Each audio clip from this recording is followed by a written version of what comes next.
Smooth 98.1. Love music, love life. This is Business Express, and it's all about business, the economy, and everything in between. As always, we'd love for you to be a part of the conversation. WhatsApp number 0809 440 981. You can also tweet at Smooth981, and we're also streaming live on our YouTube channel at Smooth981. Don't forget to subscribe, and you can even post a comment underneath the live stream. So this morning, we're talking about the Minister for Information in Nigeria seeking CNG ad boost. And Rotus is here this morning. Good morning, Rotus. Welcome.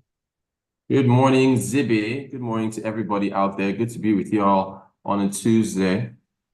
Indeed. All right. So, Information Minister was at the yearly meeting of the Association of Advertising Agencies of Nigeria, AN, which is three A's and an N. What did he speak about regarding the compressed natural gas? Yeah, he wants the agency to, I guess, spend their own money and raise awareness of CNG. He wants them to spread the knowledge to the countrysides and let everybody know that CNG is awesome.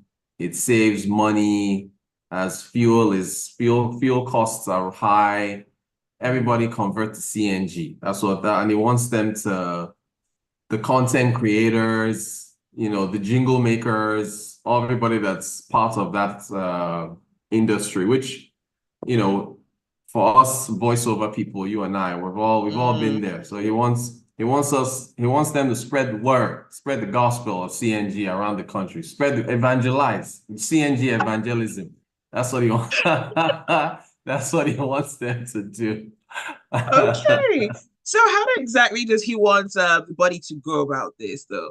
So television, radio, social media, WhatsApp, just get out there. Send people messages, create campaigns, let Nigerians know that they can save money with CNG. Just, take your vehicle to a registered conversion center and, swap that baby out. Take those fossil fuel intestines and change them to gas. And he wants them to get on the train. He wants them to get, I don't know if train is a good word, but he wants them to get on the road and make it happen.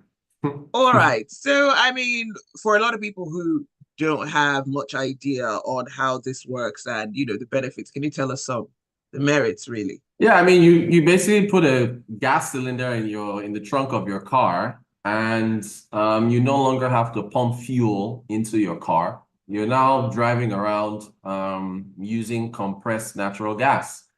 Before you can, you're basically saving money. That is, front and center for the individual. That is supposed to be the catch point. That is supposed to be the selling point that, listen, you don't have to go fill up your car.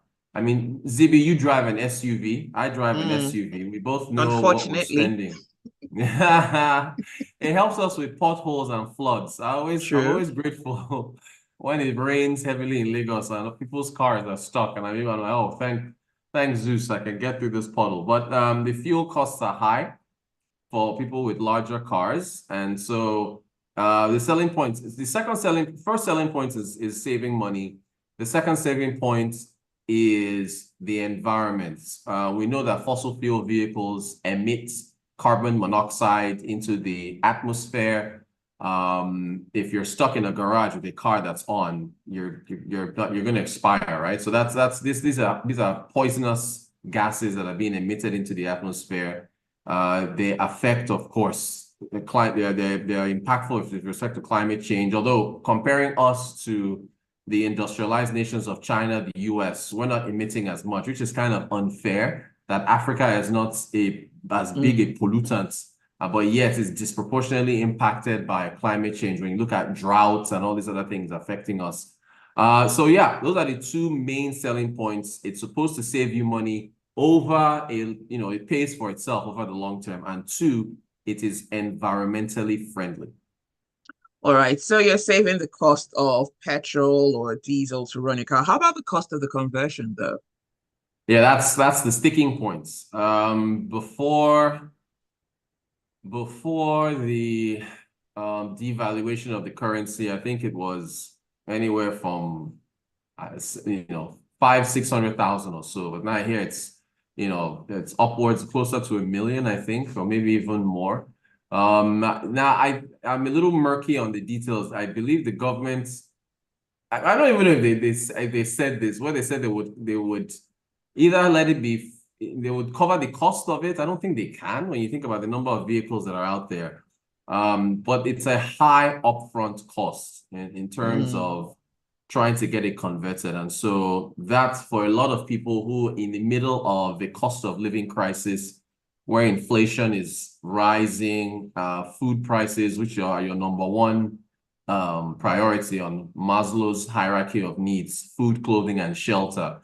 Those costs are up there. So yeah, that upfront cost of converting the vehicle, that is going to be a headwind for many people. Indeed. Well, let us know your thoughts. The WhatsApp number is 0809 444 0981, and you can also tweet at Smooth981 as well. Don't forget the hashtag is Business Express 981. Rotus, now we understand there was a supply issue brought up by an economics professor at the University of Lagos. Yeah, I was at an event. I hosted an event for an economic outlook for one of the brokerage services, a half-year economic outlook, and I moderated a panel. One of the members of the panel was a Professor Femi Shaibu, who is at the Department of Economics at the University of Lagos, and he did make a pretty astute point, Zibby. His point was, hey, look, what about the supply of gas? This thing is not going to come from thin air. We've seen where gas exports have had to, a portion of our gas exports have had to be turned around and focused on the domestic market because of supply issues and prices have been rising. So if you've bought cooking gas and so on and so forth. So he was saying, well, you know, we've got supply issues, and now you want to allocate a portion of what is already thinning supply to CNG. So now what does that do? That will probably, you know, raise the cost of gas. Although funny enough, Nigeria is a gas nation. We actually got more gas than we have oil. But unfortunately, the way I understand it, the only way we get gas out of the ground is as a byproduct of drilling for oil. So it's very capital intensive. You need a lot of money to pull gas out of the ground before you can now say you want to, you know, put towards petrol, you know, LPG, LNG, CNG, and so on and so forth. So I thought that was a pretty good point. And, you know, I think as a testament to that, since for a year now that this administration has been talking about trying to get more compressed natural gas vehicles on the road, you know, you got to trust your eyes as to how many you've actually seen on the road, you know? Sometime early this year, I believe, a lot of people were starting to do some conversions by themselves, and you'd see some of those cylinders in the cars. I don't know if that was professionally done. I believe I saw some of this on social media. Did you see that as well?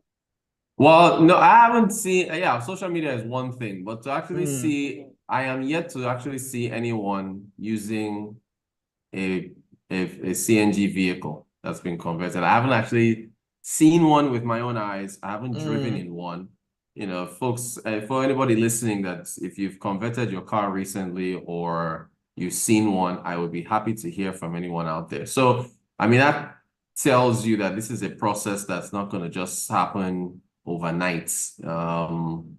I don't know. So have you seen any, Zibby? Have you I seen? haven't. I've seen a few things on social media, but again, when you see it on social media, you have to take it with a bucket of salt, really, because you Exactly. never really know. So I'm really, you know, I've seen a Tesla. I've seen two Teslas in this country, but I haven't in Lagos. But I'm yet to see a CNG car. Well, when I say that, to be fair, it's, you know, when you're driving, the cylinder is inside the trunk, the boot of the Mm. car. So it's not like they're driving around with the cylinder exposed. So maybe one has driven by me and I just didn't know because I didn't see that the cylinder was in the car.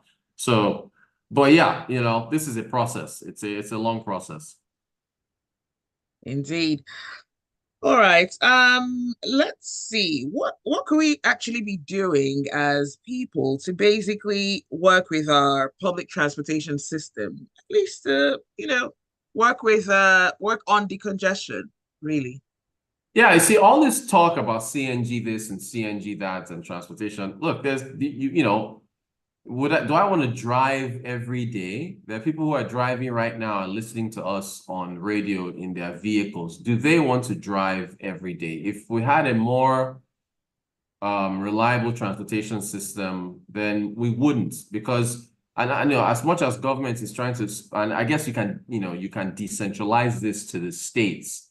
As much as government is talking about CNG this and CNG that, there is still supposed to be an effort to improve public transportation in order to remove the amount of vehicles that are on the ground. Because if you have a reliable transportation system, then people won't be spending that much money driving their own vehicles. Yeah, I know the fuel issues are still going to pass through, but then get this, if the government actually, proliferated its CNG program through its efficient public transportation, then people would opt to use that public transportation. The government would also be reducing its own outlay, its own spending outlay by using those CNG vehicles, which again, I still haven't seen. And it was saving itself money. So, look, we really need rail. Like, it is so essential that we get we don't have a proper rail system moving around Lagos here. Yeah, we've got blue line, red line, but that only goes so far.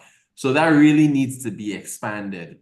Think about somebody who lives in Mowe and works in Lagos, right? If you had a super efficient rail system, you think about that, you would think about what that would do to real estate prices in Moe.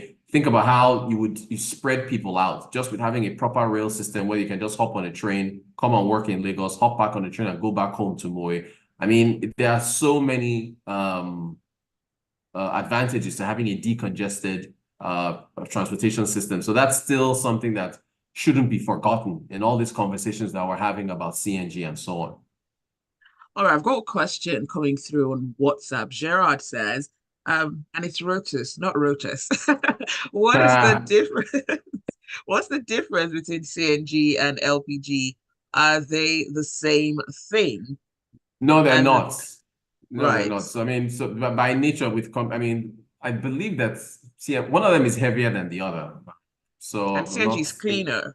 right, and that's also CNG is also cleaner, and gas by nature, is clean. But then you've got the different variations. I mean, LPG by nature is liquefied, Under pressure. petroleum. Yes, and then you've got CNG, which is compressed natural gas, and then you've got LNG, which is liquefied natural gas. But then it's all from the same pool, and then it depends on how you process each for each different purpose. And then there's also the issue of transportation around the country and then where the gas reserves are. So, it's we're really blessed with natural resources. It's a matter of just being able to, take advantage of those blessings. Right. Taya says, I like the idea of CNG, but the government needs to show more commitment about it. Is this the same professor that said the president should hands off the petroleum ministry? He should let the ministry breathe. He has that responsibility. Chibike says, I've seen buses on the Lagos Ibadan Expressway in Lagos with the I am CNG powered written on their side. And Oh, okay. good. Final Luboroko says, I've actually seen vehicles using CNG, especially forklifts. Some are converted to CNG. We're almost out of time, but I've got one last question. Other news, high-level meeting between Aliko Dangote, public sector oil officials. Really quickly, Rotus, what was discussed? Yeah, what's been going on, the back and forth between Aliko Dangote and the upstream, midstream, downstream regulator, NUDPRA, trying to demarket the refinery, him replying. So Heineken Lokobore, who is the Minister of State for Oil Resources, held a high-level meeting. Mele Kyari was there. That's the head of the NNPCL. Then Farouk Umar, the guy who started all this at the NUDPRA. Aliko Dangote was there. So they apparently had this high-level meeting yesterday. hopefully we get more news on the outcome of the meeting today, tomorrow. All right. Well, that's all the time that we have for Business Express this morning. Thanks for listening. Thanks for your messages. And thanks, Rotus, for being on the show. All right. Thank you, Zibby. Thanks to everybody that sent messages. See you tomorrow. All right. You stay with us. There is a lot more to come on the Smooth Breakfast. 98.1